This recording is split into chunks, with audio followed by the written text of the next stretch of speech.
Okay. All right. All right, good evening, everyone. I'm Tracy Rothel. I'm the principal at Findlay Middle School. Many of you probably know me already since you are our current 7th grade parents. So welcome to everyone this evening.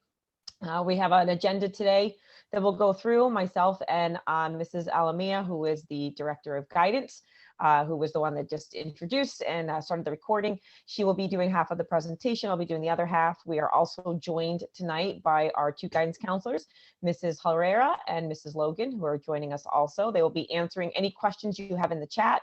And at the end of the presentation, they'll also be answering questions if you have any. So you'll notice this, we have a little bit of a topics to be discussed. We'll talk about all the support services that we have in the building.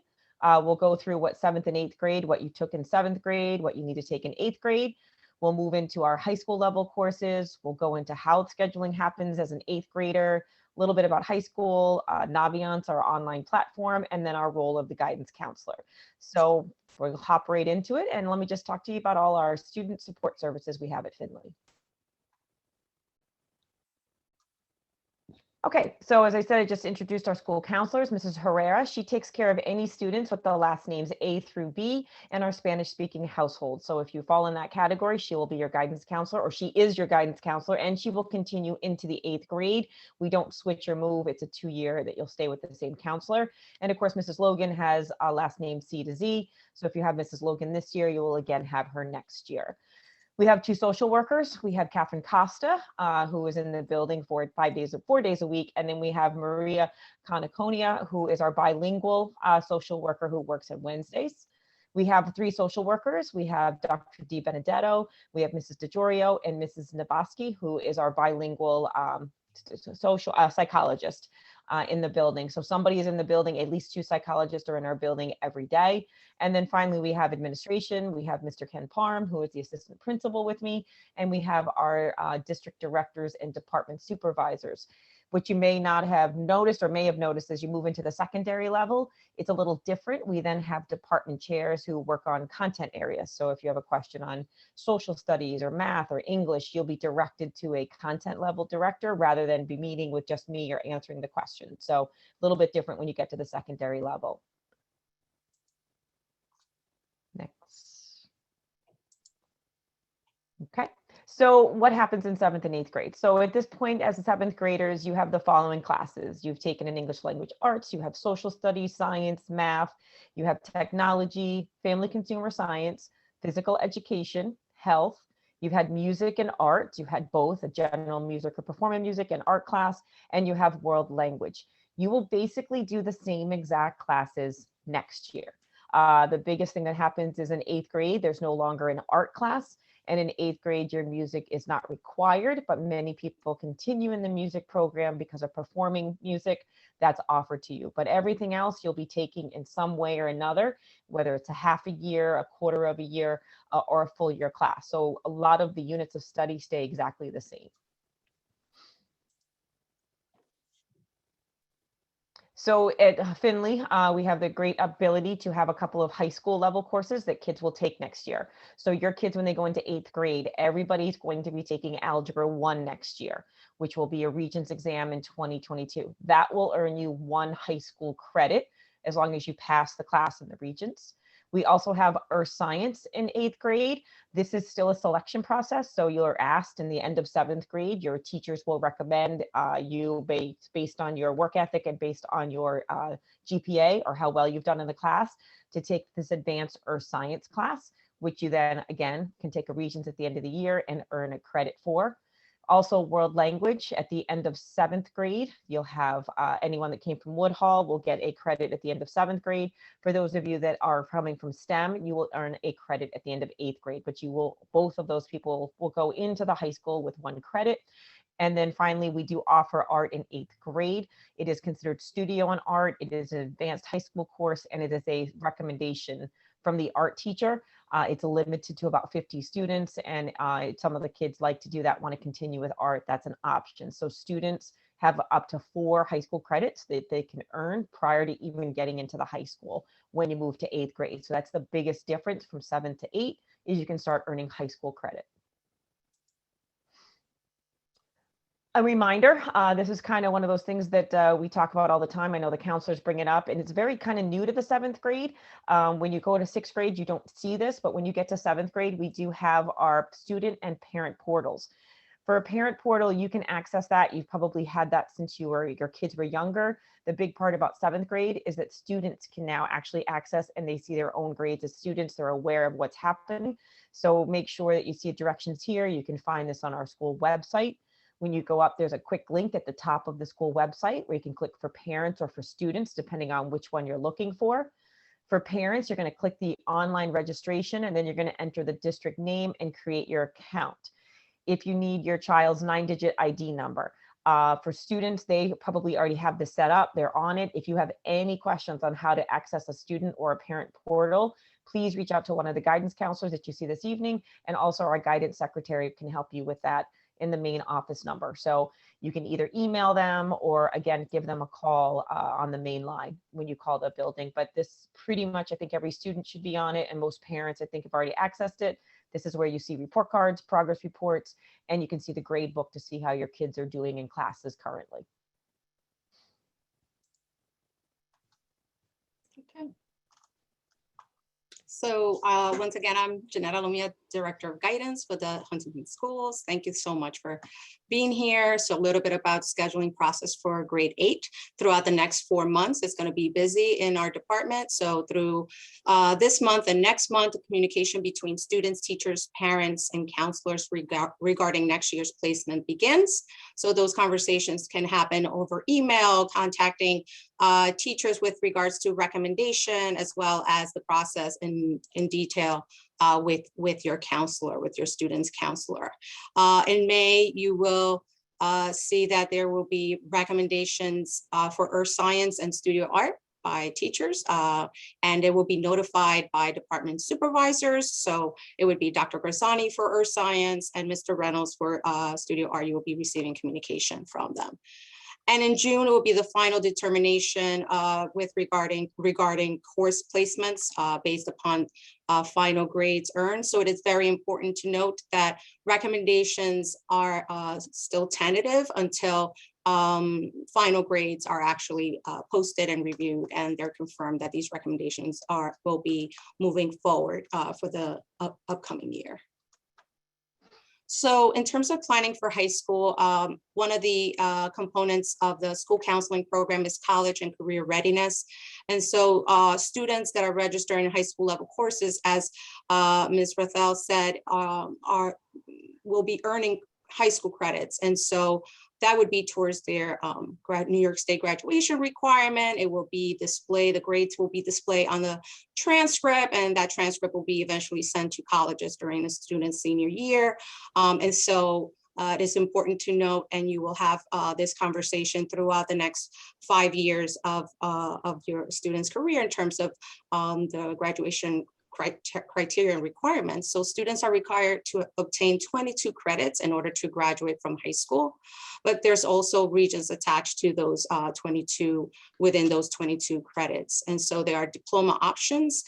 So we hope that next year with the Regents administration, that it will be a normal year of administration. As some of you know, there are some, the New York State Education Department requested a waiver for Regents to be canceled for June.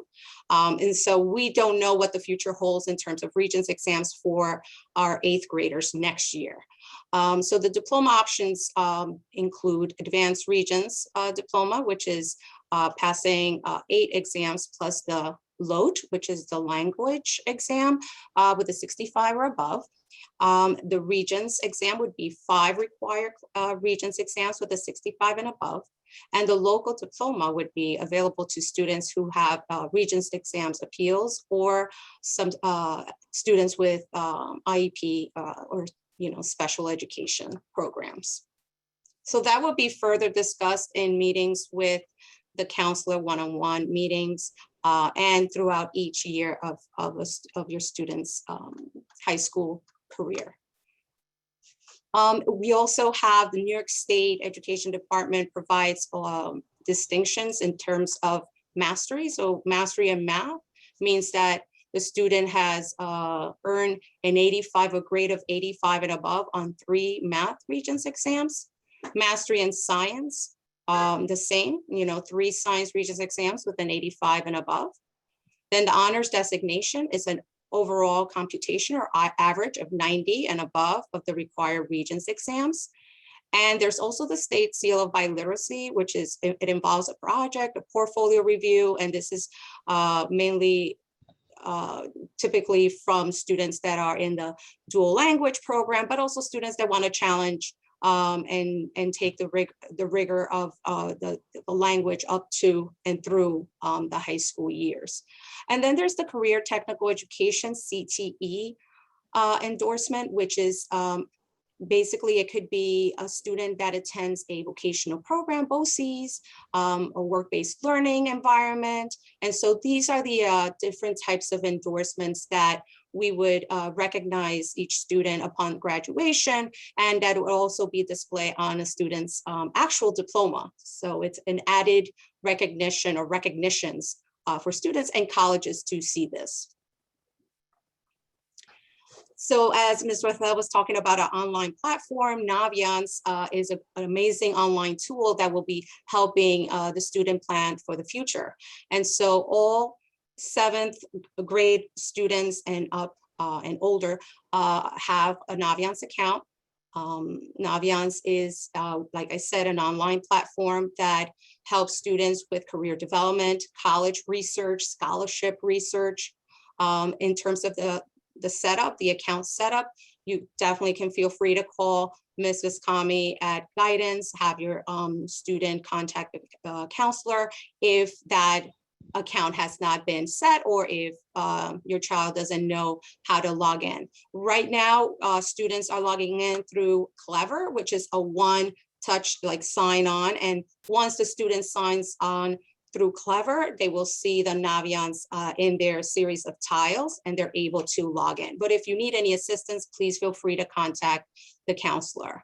Naviance is never too early to talk about resume building. So Naviance also has a tool for resume building. As we tell our students at the secondary level, especially in the high school, to get involved with extracurricular activities, sports, volunteer work, as permitted during this situation. It is important to also start building a resume, an activities sheet, and update that on a year-to-year basis. The great thing about Naviance is that it has hands-on, kid-friendly tools for career exploration, such as Road Trip Nation, and the student will be able to view videos of different people being interviewed with regard to their profession and what they do. So it's really neat, and I think that the students will definitely enjoy the tool, Naviance. So this is definitely my favorite slide, is the role of a school counselor. And a lot of times we don't know what a counselor does. It used to be that back in the day, you just spoke to your counselor about your schedule and classes, and maybe you'll see them once again to talk about college or maybe work or post-secondary planning. But and for the last few years or several years, the role of the counselor is so comprehensive that basically the counselor is there in every aspect of the student's life, whether it is a social, emotional aspect, college and career development, academic. The counselor is the student's advocate, the liaison between the teacher and the student, or teacher and parent.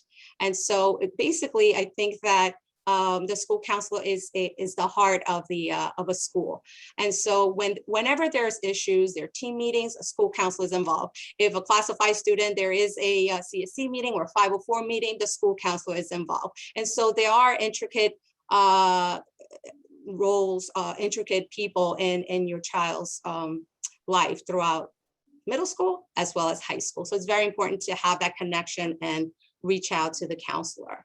And encourage your student to reach out independently to the counselor, visit the counselor, or reach out through email or through the Google Classroom platforms. So school counselors assist students with developing an educational plan that's realistic and appropriate to obtaining goals, recognize and utilize academic strengths, so that they can make effective decisions together, analyze the interpersonal relationship between interest and ability. What do I like and what am I good at in terms of, to increase that understanding of career exploration and also to determine a profession.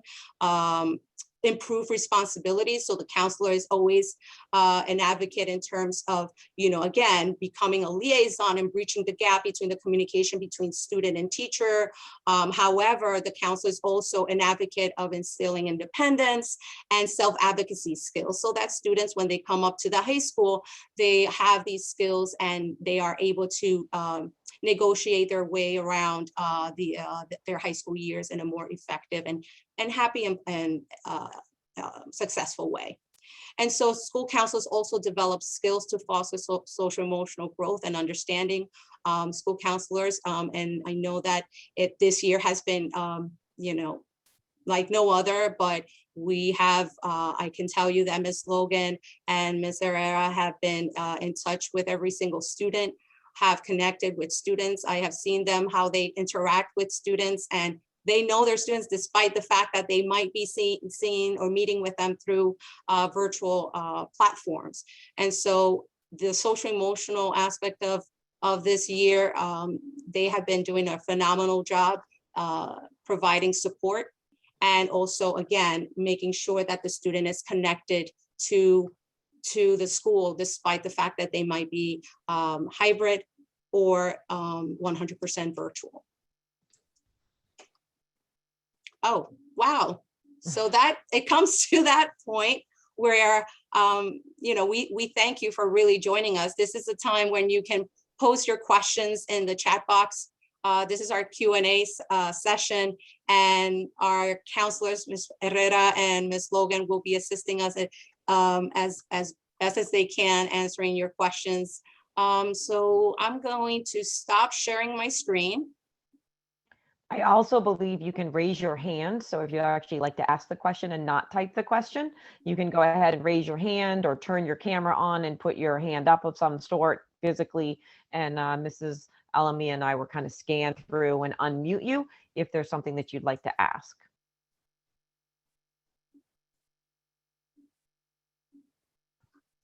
So we have a question with regards to art, if next year, if there was going to be art or no art. There is not an official 8th grade art. The only art we offer in 8th grade is a studio and art class. So if you are still interested in it, you could be recommended. It is, as I said, recommended from your 7th grade art teacher. They actually have a day that the kids work on presentations. They work on their art pieces, and then they're recommended to take this course. If you don't do art in 8th grade, they have plenty of electives when you get into high school and all different kind of art classes that you can take throughout your high school career. So I just want to let you know that if you came in late, the meeting is being recorded. So for your future viewing, and also the PowerPoint presentation will be posted onto the website. So in terms of the material that you might have missed, definitely feel free to look at the recording that will be posted and shared, as well as the PowerPoint presentation.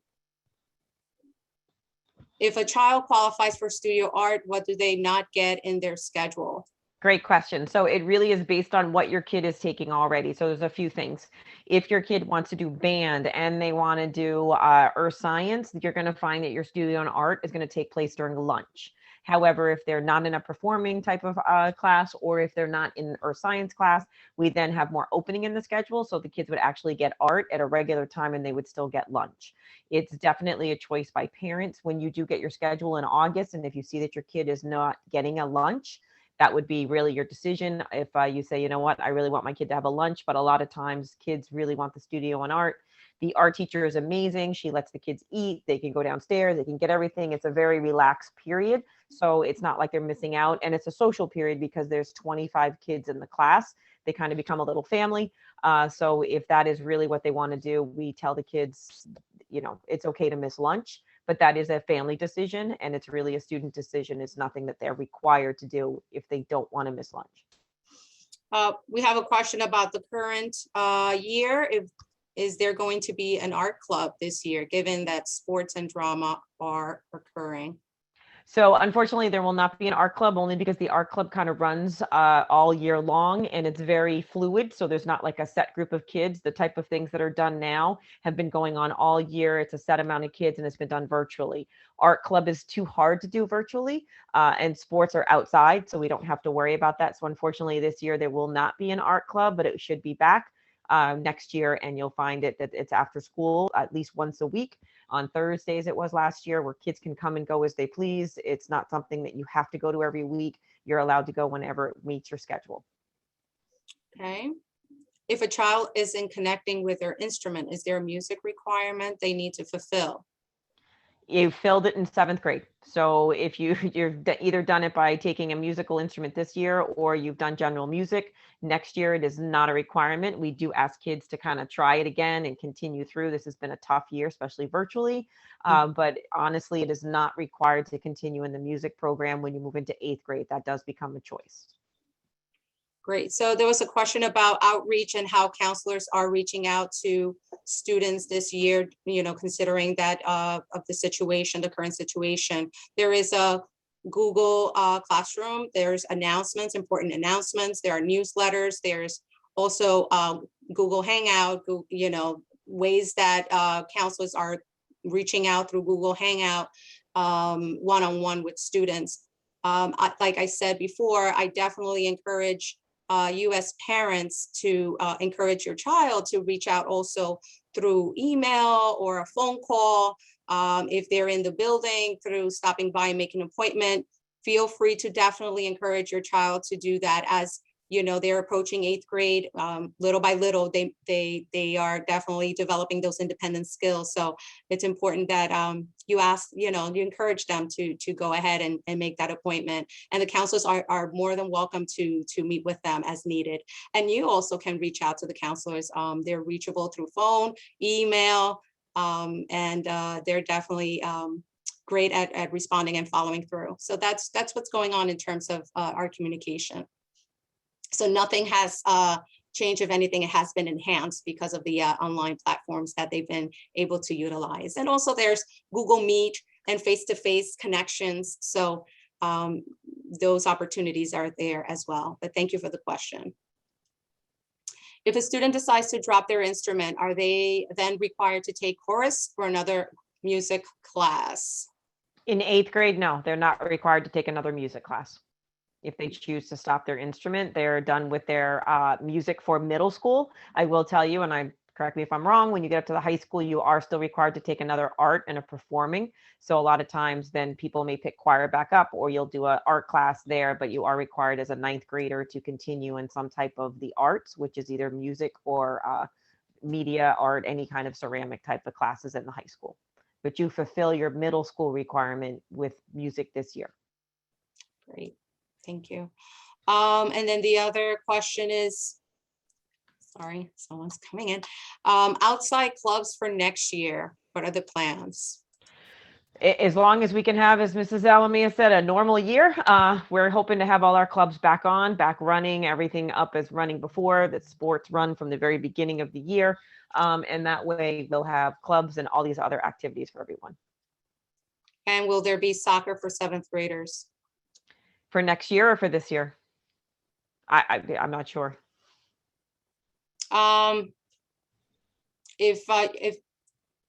If you can specify for this year or next year? If you're looking for soccer, tryouts have started. They started yesterday, and kids have been coming every day to be part of the soccer team, and both 7th and 8th graders are able to try out. As in who makes the team, I do know that we can only carry between 20 and 25 kids. So there may be some cuts. So if your kid is a 7th grader and doesn't make the soccer team this year, they can then play soccer as 8th graders, which will just be hopefully in the fall, so they can play in September. Yeah, and the question was clarified that for both, and for this year and next year. Yeah. So if you're not able to make it this year, don't make the team this year, or didn't try out this year, in September, we'll be having tryouts in the fall sports again. Okay. Any other questions? Okay. When or where is tryouts? And this is in reference to soccer. Tryouts are at school. However, you're only allowed to try out if you've gotten clearance through the nurse and through paperwork. So if you have questions regarding tryouts and paperwork, you need to contact the school directly and the nurse will speak to you. Tryouts started yesterday, they ran today, and they'll run through Friday. And then teams will be determined for after the break when kids will start playing in games. Okay. I'm looking to see if anyone has their hand raised. Nope. Any other questions?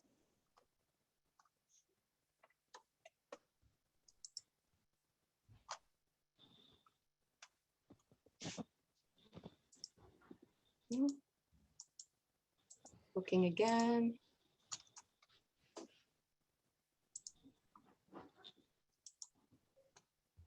Okay.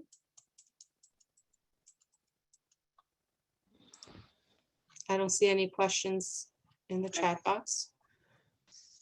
So at this time, what we'll do is we'll just conclude the presentation for this evening. If there's anything that we didn't touch upon or anything you think of later and say, gee, I have a question, feel free to email either myself, Mrs. Alamia, or of course the counselors. Feel free to reach out to us. We'd be more than happy to answer those questions. As we said, most of this 7th to 8th grade is very simple. Most kids move on to the same content area. And it's just some specifics that, again, your teachers will be reaching out, and we'll have that information in May if they're selected for any of the advanced classes.